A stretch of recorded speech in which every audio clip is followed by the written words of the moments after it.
MARPOL International Convention for the Prevention of Pollution Ships. It has various annexes. Annex 2 deals with noxious liquid substances carried in bulk.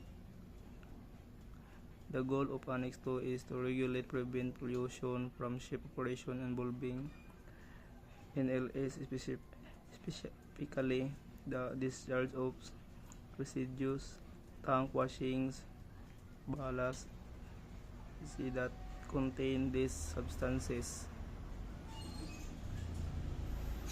Noxious liquid substances. Any liquid substance listed in the pollution category column of chapter 17 or 18 the International Biochemical Code for substances provisionally assessed under regulation 6.3 of Annex 2 as falling in one of the categories XYZ.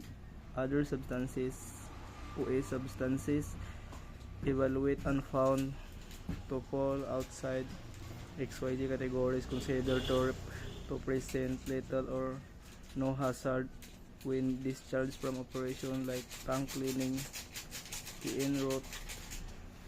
This means that the ship is underway at sea steering such courses that discharge, if any, will be spread of as great an area as is reasonably practicable.